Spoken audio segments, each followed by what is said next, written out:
4 years ago, I received a DM on Instagram, and it was a link to a YouTube video of John F. Kennedy Jr. on Letterman, and for those who don't know, late night host back in the day, where he was interviewed. What did he talk about? His insecurity around his intelligence.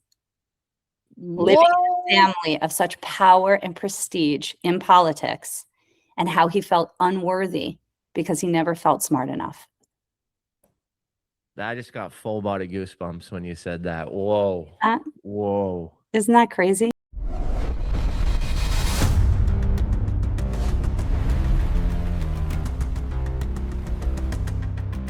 Welcome to the Impact Effect Podcast. I'm your host, Jim Morris, and we have another amazing guest in the studio today.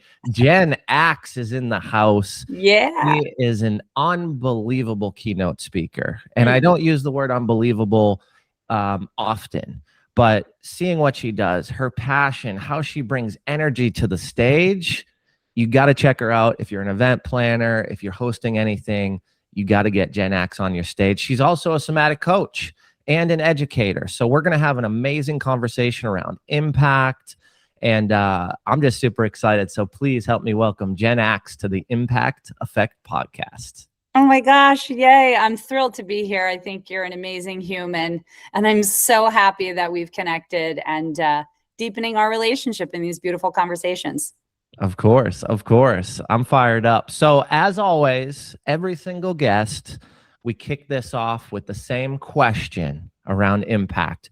Jen, what is the most impactful moment in your life that changed everything for the future? It's a beautiful question, and it's a big one.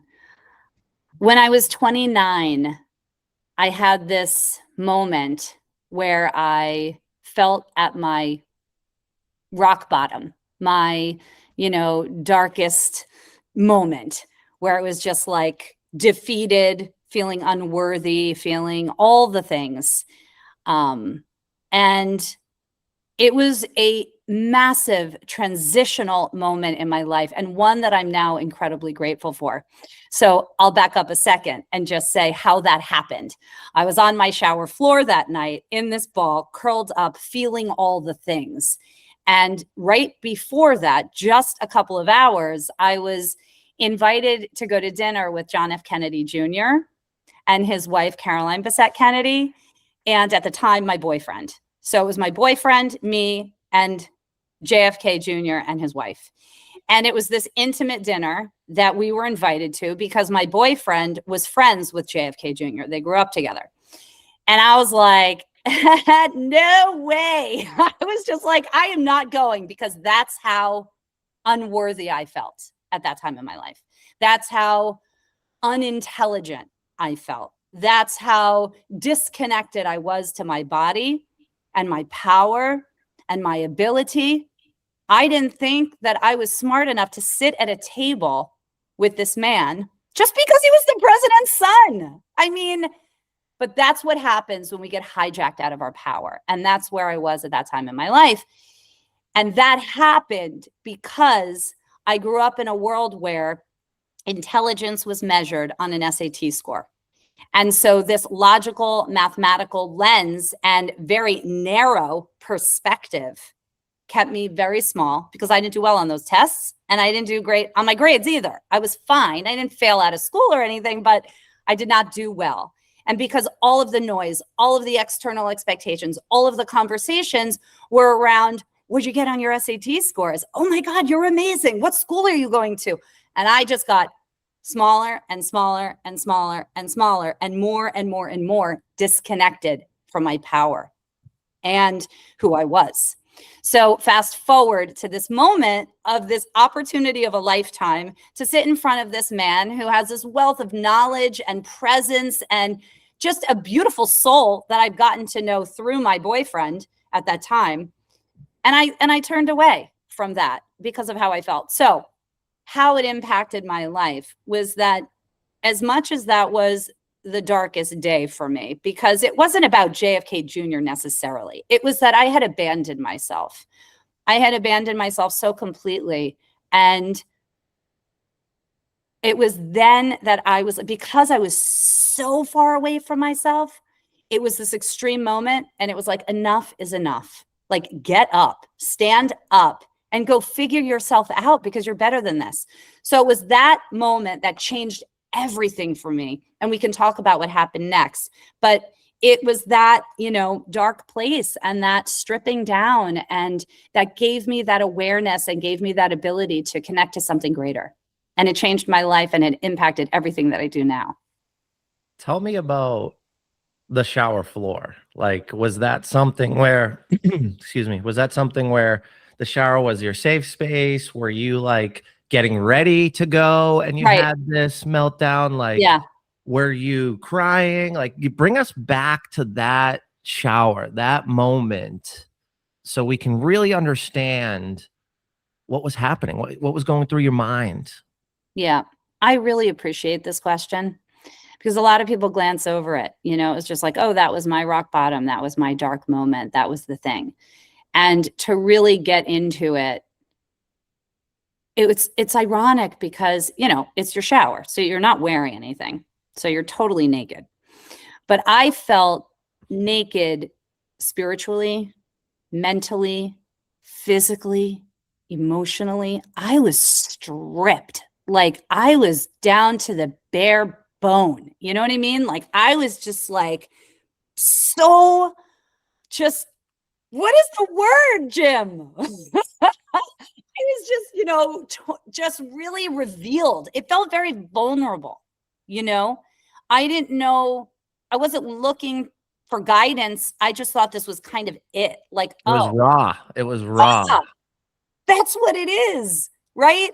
It was so raw. And I can really remember when I put myself there, like the ball, I was just so curled up, and I was like, I could just feel everything. And the water was coming down on my back, and it was really just like trickling down my body. And I felt so, oh, wow. I mean, I really could get emotional about it. I felt so alone.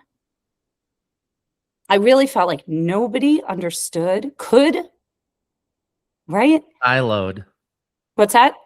Where you were siloed in Yeah. that moment. Totally. Yeah. And what's incredible is how, when you really pause to remember these moments, they're right there. They're right there. And I'm grateful, like I said, because like we're talking about the impact that came, what happened after is a gift. But this moment of being able to look at it now and feel into it, it's profound. So yeah, the loneliness, no, I was not getting ready. I had said no, because when I got the invitation, my body went totally numb. I was numb, like frozen numb. And then I was also like freaking out in my stomach. I mean, I had every sensation going on at once. It was like anxiety, numbness, fear, all of it. And then this, like, the disappointment though came later. The disappointment came on the shower floor. I just had this reaction of survival, because I know now that was my body protecting me. Like, no, no, no, no, you can't go do that, because you're not smart enough. You can't sit at that table. No, no, you don't want to show him that you're not smart. You know what I mean? But it's like that protector was conditioned to believe that it was protecting me, but it wasn't. And it's okay, because I've given it a lot of gratitude to say thank you. Thank you for protecting me for all these years. And now I'm strong enough, and I'm going to shift, right? But it's like having a conversation with these different parts of ourselves. And yeah, oh, you're going like this. What's that? Let's go. Let's go. It's time to break through. These are the moments. Yes. These are the things that people need to hear most. And it's, from my perspective, everybody has this moment where they either lean into the body or they ignore the body. Right. But there's something to be said about that intrinsic feeling that rises to say, no, I'm moving forward. I'm going to navigate this. I'm going to learn from this, right? I'm going to observe this. I'm going to spend a little bit more time, maybe in silence, to really understand it from a higher perspective. Yeah. Not only to think that it's just fear, but to strategize on how to navigate this if it comes up again, or to strategize on how to move through it next. And I think it could be the bathroom floor. It could be in the car. It could be looking at yourself in the mirror. Yeah. Right. There's all these different moments that are just so relatable, but it's that breakthrough, and it's that, what do you do after, or what do you do next? So as you're saying this, I'm like feeling the anticipation build up in my body, and I'm like, bring it, tell us what happened next. Yeah. Let's go. I love that. I also, before I tell you what happened next, is I really appreciate the reflection back, because it's making me think so much about how we need to trust that voice. When we, like you said, it could be the shower floor, it could be the car, it could be the mirror, it could be anything else. But when it does happen, there is a voice many times, not all the time. And if it's there, to lean into it, because it is our highest self. It is a voice coming in to say, hey, you're going to be okay. You can survive this. We're going to figure this out. And so to be able to create the space enough to hear it and then trust it, because so many people say, well, what if it leads me down the wrong path? Well, I don't believe there is a wrong path. I believe that every path is the path, because there is a lesson for all of it. So what's the wrong path? So, okay, I get up and now I do something that doesn't become my purpose, or it's not something that's lighting me up, or it brings me down a direction that's maybe not so great. Well, that's meant for me too. So to just know that, because I've really learned that through this journey. And I think it's so important for people, right? To just let's go. Yeah. You got my brain rolling, Jen. Yeah.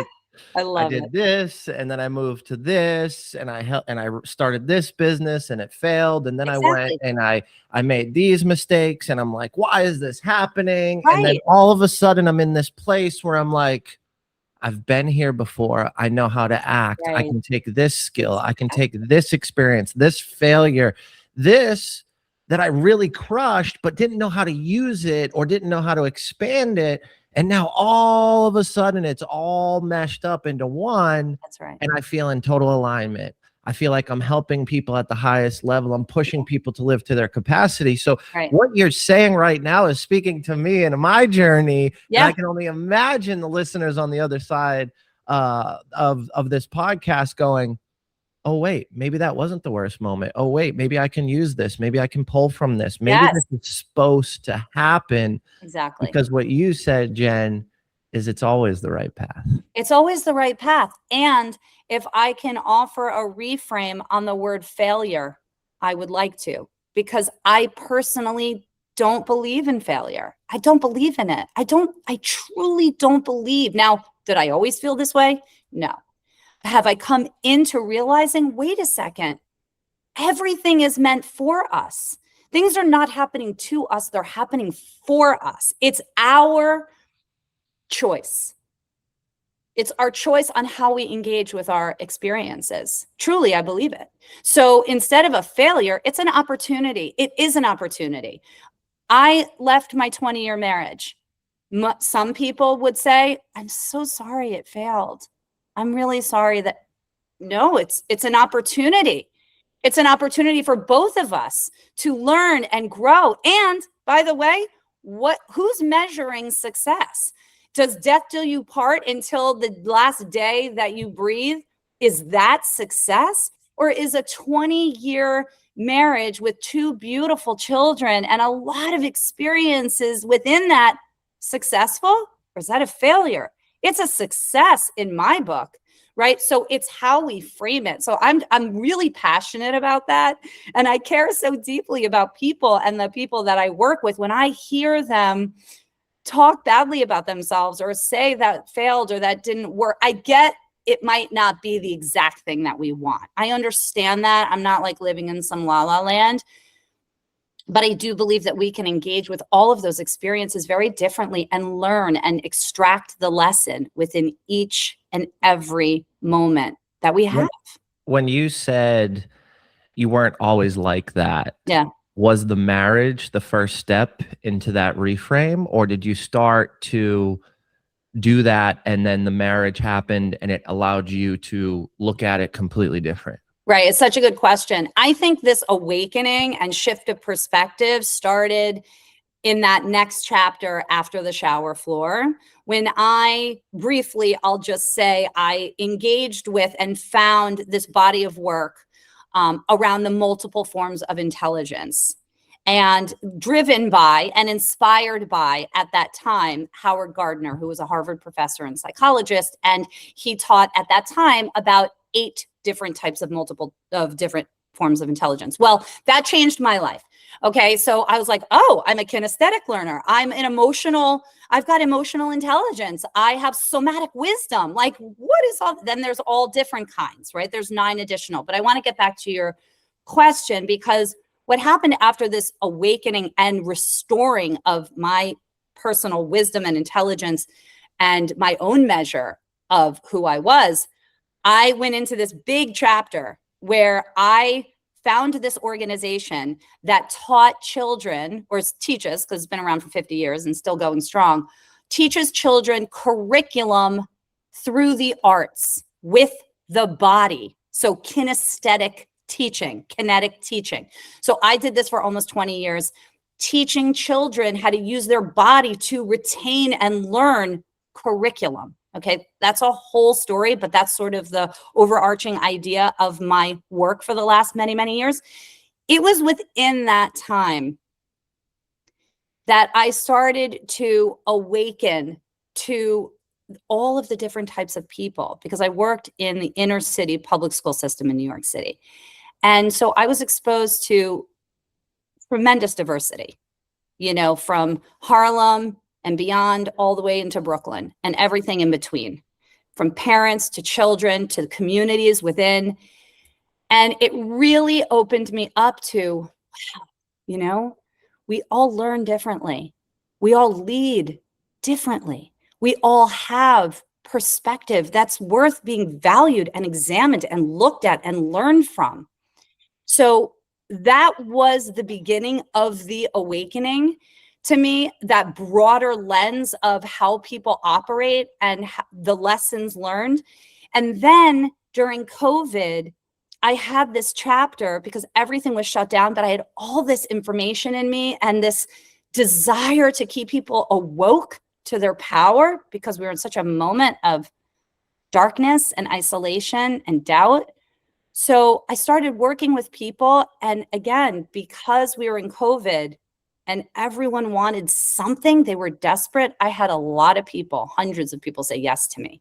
So I was able to work with people from all over the globe. And that was my really up close lens to humanity, diversity, how people work, how people measure success, how they see themselves.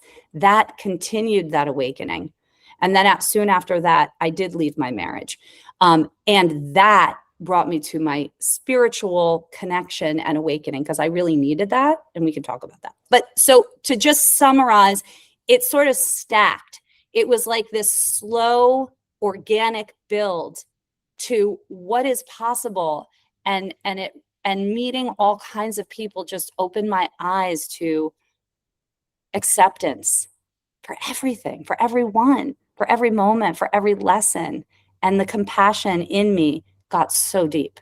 So if that answers your question. It does. It does. It's such a positive reframe. And, I think if you go through something and you don't have the reflection, if you don't have the time to sit in silence or give a breath and really look back at it, it can be detrimental. But that is the power, is when you do those things, when you look at it, when you navigate through it again, you get that length of learning, that determination to take it and utilize it and accept it. So it's such a powerful, powerful story of how you've come about that and how you utilize it today.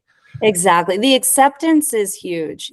People really accepting their past, present, and their desire for the future, really accepting the path that they're on and the lessons that they individually are meant to learn, so that they can express themselves authentically, because otherwise we're just measuring ourselves up to everybody else. That brings me back to the measure of the intelligence. That's where it all stems from. I was in a box. I put myself there. I take responsibility. I allowed that story to make an imprint so deep within me that I carried it for years. And so where do you think that comes from, Jen? Do you think that comes from societal norms, pressures from parents, the culture you grew up in? We all do that or are trying not to do that as we grow and we develop.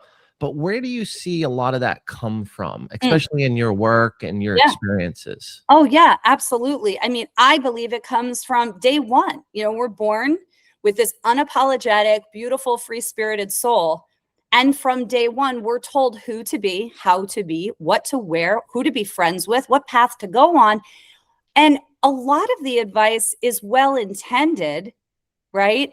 But it's really limiting. Our parents, mine included, everybody's. We want the best for our kids. So it's like we want to do better for our kids than we did for ourselves. So that's and so we think we're doing them a service by saying or directing them so strongly on the path that they're on, as opposed to surrendering to who they are. Now, can we do that? We need to give our children direction. So again, this is a lot of it is innocent. A lot of it is well-intended, but it can be detrimental from the get-go. And then you've got that external expectation of those, not just the parents, but you got generations past, depending on how influenced we are from our grandparents. Are they living with us and what they believe and what they desire for all of us? Then you've got our teachers and coaches. I mean, it's layered, right? And it's natural.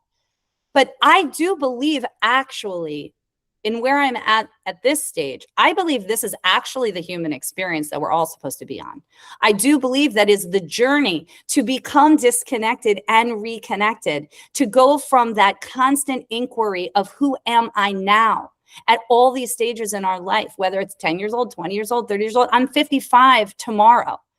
And I'm like, who am I now, right now? It's that constant inquiry and that constant declaration of I am. This is who I am now. And then we review again. So I think it is meant for us, actually, this journey that we're on. But where does it stem from? I think it starts at the beginning. And so we can choose to blame, I'm blaming the society for SAT scores being the measure of intelligence, everybody around me and all the guidance. Or I can say, I was meant for this hardship and this level of angst and doubt in my body to the point of like throwing up in parking lots and leaving parties because I didn't think I was worthy, right? Carrying all this, I can say, oh God, or I can say, thank you for this incredible lesson, because now it is my mission to help people restore their confidence and find out who they truly are, right? So it was meant, I believe. So if that answers your question, I think it really stems from a lot of external pressure, but I do believe it is all meant for us. Yeah, when you were saying, first of all, Jen's dropping bombs right now. Like, let's go. I'm over here. I'm like ready to run through the wall in the studio right now. Thank you, Jen. And when you were saying that stuff, like I'm thinking through, and it's like, okay, you're in the box and you've got all these pressures and it's normal. And you start off connected and then you disconnect and then you go back to connection. And in that process of disconnection, through to reconnection, for me in my journey and a lot of folks that I've now surrounded myself with, through that process of reconnection, what I've found is that's when we really start to create.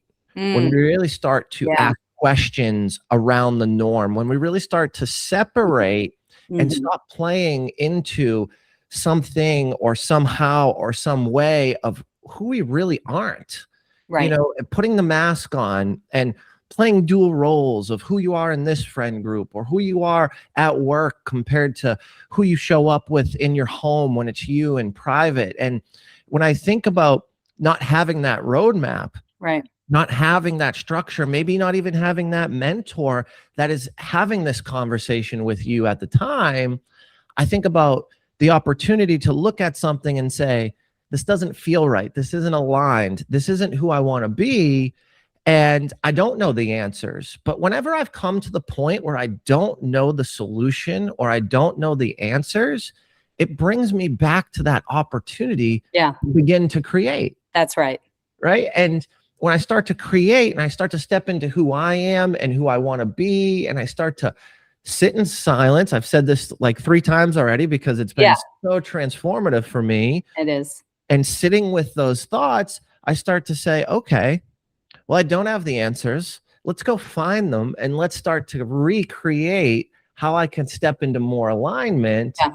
And then once I become, or once I start to walk the path of what feels right, what feels aligned, who I want to be, then that circle of people around me, those expectations, they start to fall. Right. And then what happens is I start to now extract and attract the people that are more aligned with who I am and who I'm creating myself to be. Right.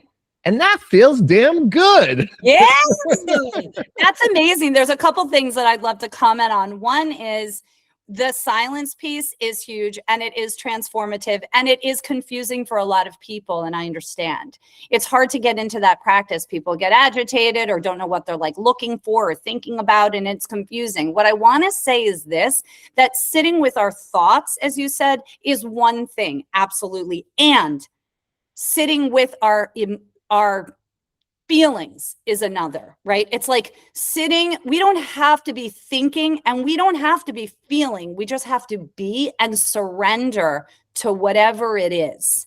So there's no pressure and there's no right or wrong and there's no script for this. It's so individual. And I really just wanted to highlight that because I rarely sit in meditation and sometimes I'll ask a question. So that's a thought. Right? I'll ask, what am I to learn today? Who am I to serve today? Or whatever the question is. And a lot of times I just drop into my body and I just feel and notice, oh, I'm feeling this in my stomach. I'm feeling this in my chest, and lean into that. So that struck me when you said that. And I wanted to just invite the expansiveness of it, which brings me to the next point of your focus on the creation part, how when we do that and that unknowing, that surrender allows for so much creativity. And I totally agree. And I believe it's because we're opening up, we're creating space for new information to come in. And that requires a letting go, and a lot of us, and myself included for a long time, we wanted to control or know exactly what's what. And, it's interesting because I'm in a moment in my life, chapter, season, whatever you want to call it, where I am absolutely being led by something bigger than me that's pulling me in a direction of this massive creation right now. And I have I have an idea what it is, but I don't know what it really looks like. I really don't know what the destination is because there is no destination. It's a constant evolution. And I've just decided, and this is more of a recent, just like I'm literally surrendering. I'm just like, okay. And I'm trusting. And these are the layers that I think are really important, right? It's like in order to arrive to where you're talking, that level of creation, we need to surrender and trust and allow that energy to lead wherever it is we're going. Jen, the surrender piece, well, first of all, personally, thank you, because whenever you have me reflecting back on times of surrender, on times of removing the control, right? Removing the outcome, removing I need X to happen, so Y happens to get to Z, and logic. And the biggest moment of transportation, the biggest moment of transformation. Oh, we were transporting too. We were cruising after that surrender moment. We were flying high. We are transporting. Yeah. But that moment of surrender, I came across a book, The Tethered Soul. And I listened to it on audio, which I don't do a lot, right? I'm more visual when I read, and I like to make notes, and I like to ad hoc notes and thoughts on the side of the pages and underline and whatever, right? That's how I do it. But I listened to it on audio in the sauna 7 days consecutively. Wow. And it broke me. The surrender piece, the stepping into it. And if you had a camera on me, or if, my wife came out in the garage and just saw me in my underwear in the sauna, Yeah. sweating and crying, Wow. then you may have thought, what is that dude doing? What's that guy doing? But what was actually happening was a release from my body and my mind to sit there in a present moment and really extract what the author was talking about. And it was those moments of, I'd pause it and I'd bring it into my relatable world, right? And on this podcast, you hear me always saying, relate this back to your life, your stage, your transformation, relate these things, these stories, these moments of impact, how you would absorb it, how you would position it. And in that moment of surrender, something released from my body, a level of stress, a level of anxiety, a level of control, where I shit you not, I walked out of there and I felt renowned. I felt undefeatable. Yeah. Because I had to go through that moment of letting go, stepping into a surrender, and allowing my body to physically release the emotion, the feeling. And it also helped that I was sweating and I was alone. But it was like, I remember that day, that week. Yeah. And the progression as I started to step into this and navigate it more and more. And it was like, I wasn't even in my own skin. I was free. I was clear. My cognitive function wasn't disrupted. Things were connecting. Things were expanding. And I think back of that moment of, I wrote a new business plan in like 3 hours. I made very strategic phone calls to some people in my life that I haven't thought about, people in my life that were there, but I didn't realize the opportunity for connection or the alignment. Right. And it was just such a magical moment for me. And it started with what you were talking about, surrender. So thank you for taking me back there during this conversation. Yeah. It's a big one. Surrender is a big one. It's such an important pillar in the work that I do. And I'm very aware that that is not an easy thing to do right away. And it can be. Again, it's a choice, but I always consider people and I meet them where they're at, because I know where I was at. And you asked me to surrender before 29 years old, I would be like, no way. Like, what are you even talking about? But that moment on the shower floor pushed me, just like that moment that you had in the sauna, brought you there. Sometimes these moments, now we don't have to have our rock bottom in order to, right? These conversations, hopefully, the intention really is to help people become aware of this possibility and maybe surrender before they get to that rock bottom. That's the goal. So yeah, it's an important word and experience to consider. 100%. Now. 100%. Yeah. So as we wrap this up, Jen, bring us back to the bathroom floor and what happened after that and how you navigated it. Yeah. So I'll summarize quickly that, I mentioned after that, it was just kind of like, enough is enough already. You're more than this. I don't know what it is, but there's definitely more within you. And it was really around my intelligence, because I had been a dancer my entire life. I had performed on many stages. So I had a level of confidence because I was connected to my body, but I didn't realize the power of that until I found this research. So one of the forms of intelligence, like I had mentioned, is kinesthetic. So a lot of people that have high kinesthetic intelligence are performers, are dancers, are musicians, are surgeons, are speakers, are writers, people using the body to navigate life and understand and unpack and learn through life with the body. So, and then obviously I had mentioned I worked for this organization that's teaching curriculum through the arts, essentially using the body, right? So we were teaching this kinesthetic intelligence, which everybody has. It's just a matter of bringing that awareness to them so that they can use it as an asset in their life.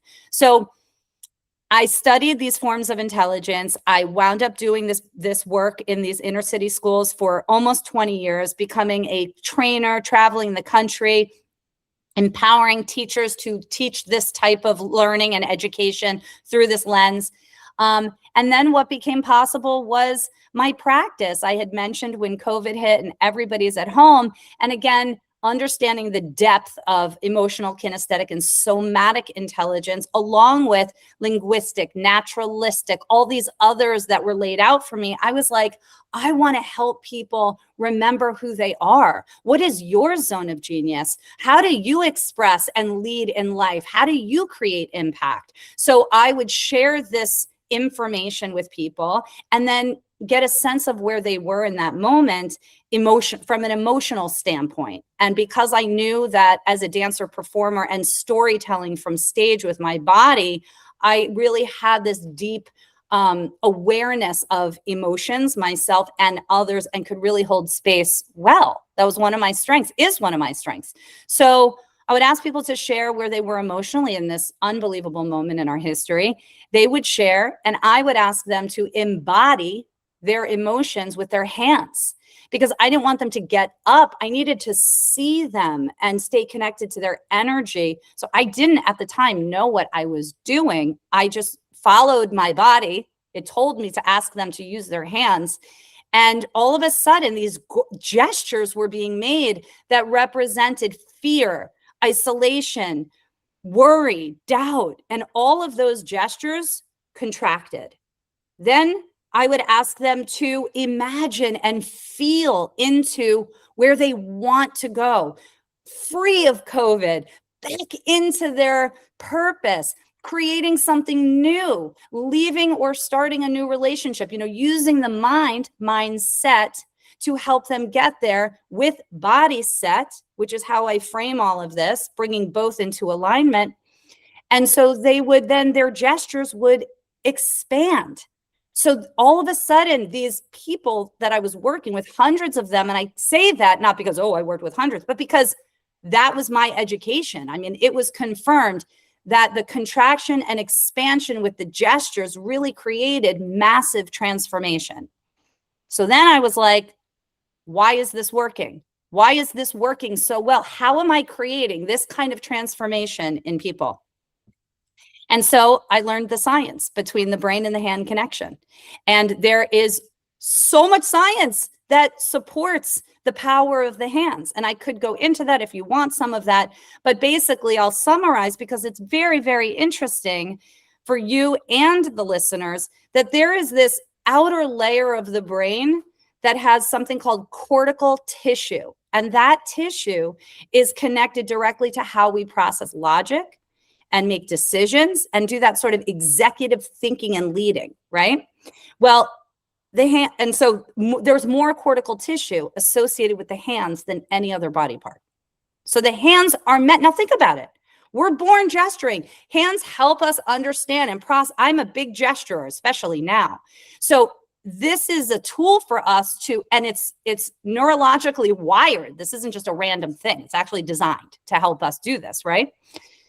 On the flip, the hands also have thousands of nerve endings collecting emotional data from our bodies all day long, sending that information to the brain on a feedback loop. So what we have is the hands bridging our logical mind and our emotional body, right? It is the tool to collect the doubt, the insecurity, honor it with a gesture, transform it into something much more empowering and serving, and send that data to the brain.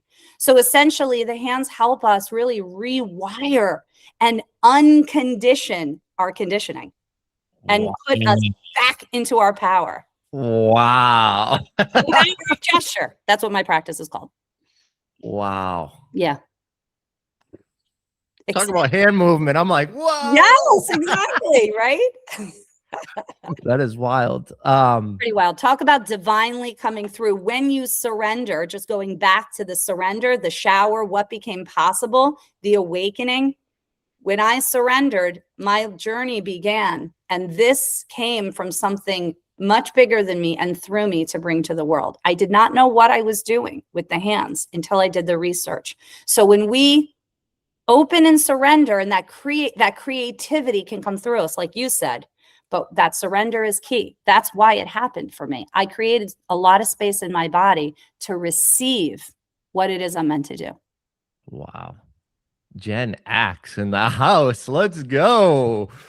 Unbelievable. Thank you for just pouring it out and bringing us through that impactful moment. I mean, to see what you're doing with your work and that moment where it stemmed from and how you're helping so many people from stages to workshops to in-person group, like it's so powerful. And that moment, and just to confirm, you didn't go to that dinner, did you? No.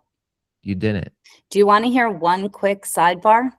100%. Let's keep this bad boy rolling. This is literally like 30 seconds.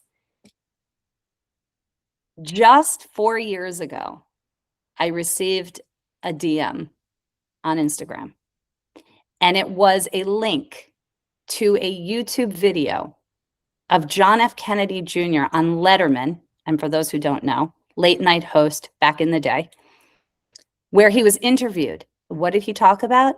His insecurity around his intelligence. Living in a family of such power and prestige in politics, and how he felt unworthy because he never felt smart enough. I just got full body goosebumps when you said that. Whoa. Whoa. Isn't that crazy? Talk At about any level, I think, and that's what's so powerful about the relatability of what you navigated and what you're teaching is it's at every level that may rise up within you, but do you have the skills? Do you have the strategies? Do you have the understanding to move through it? And that's what you're teaching. That's what you're telling. That's what you're showing in your most impactful moment and how you're navigating this thing we call life today. Yep. Jen Aks, thank you so much for being on the Impact Effect podcast. I really appreciate you. I appreciate you too. Thank you so much, Jim.